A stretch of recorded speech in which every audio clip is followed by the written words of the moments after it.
Hi there, and welcome to This Day in History for March 4th. March 4th is the 63rd day of the year in the Gregorian calendar, unless it's a leap year, as 2020 is, and then it's the 64th day of the year. Either way, there are 302 days remaining to the end of the year. For these next few days, we're looking at tosspot words. Tosspot words are coined by combining a verb with a noun, like spitfire, shunpike, scofflaw. In order for it to be a tosspot word, the noun has to be the object of the verb. So, shut-eye is a tosspot word, but shut-in is not. That said, today's word is pinchpenny.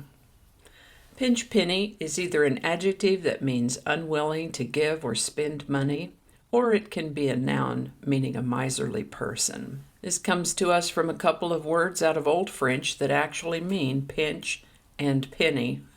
Pinchpenny. Earliest documented use, 1425.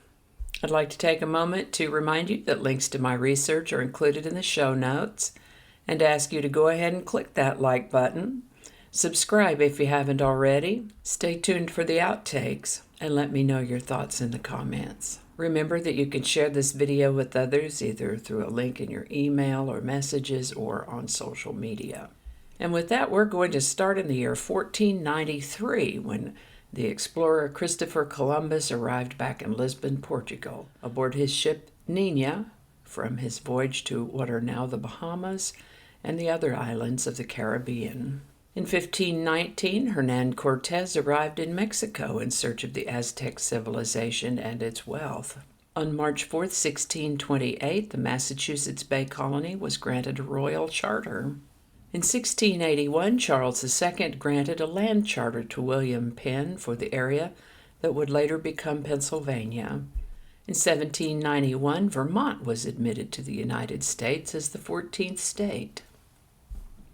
In 1794, the 11th Amendment to the U.S. Constitution was passed by U.S. Congress.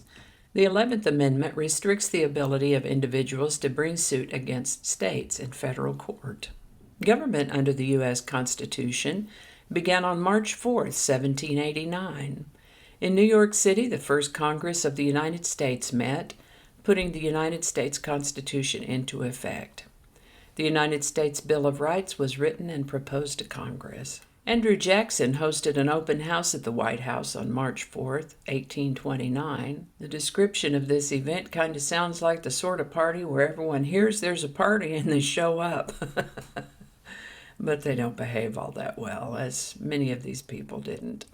They stood on the furniture, they broke dishes, and behaved in a generally rowdy manner.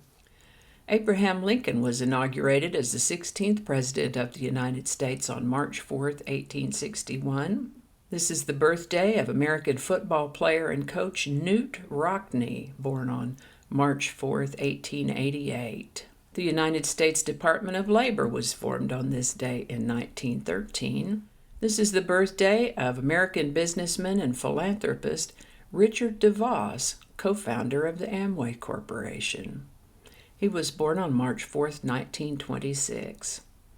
Sadly, he passed away in 2018.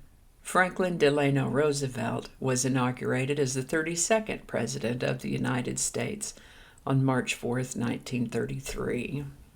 Ronald Reagan and Nancy Davis got married on March 4, 1952. The author Ernest Hemingway finished his short novel The Old Man and the Sea on March 4, 1952. Actress Lucille Ball and her husband Desi Arnaz had been married 20 years when they divorced on March 4, 1960. Goodness, wasn't it just his birthday yesterday? People magazine was published for the first time on March 4, 1974. They started out in the United States as People Weekly.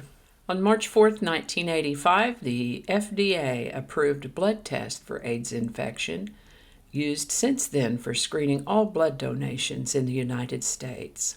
Actor and comedian John Candy died of a heart attack on March 4, 1994. He was only 43. And I think that's going to do it for us today. As always, links to my research are included in the show notes. Thank you so much for watching. Give it a like if you enjoyed this video. Consider subscribing if you haven't already. Feel free to share this video with others. While you're here, check out my other channel, 8 Susquehanna.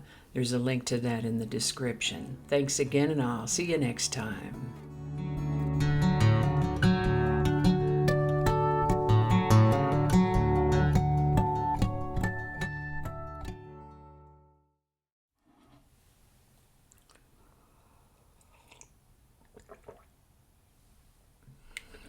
Franklin Delano Roosevelt. Count of so many mistakes. Say that again. I'm gonna have to look that up right quick. We're not gonna go into all that. Okay. I don't know how all that's gonna go together, or if it's even gonna make it to the video. We'll just see. That's not gonna go. Probably cut all that out. That'll all be laying on the cutting room floor. So I'll just do that whole thing over. That might not make it into the video. We'll see. Changing it up.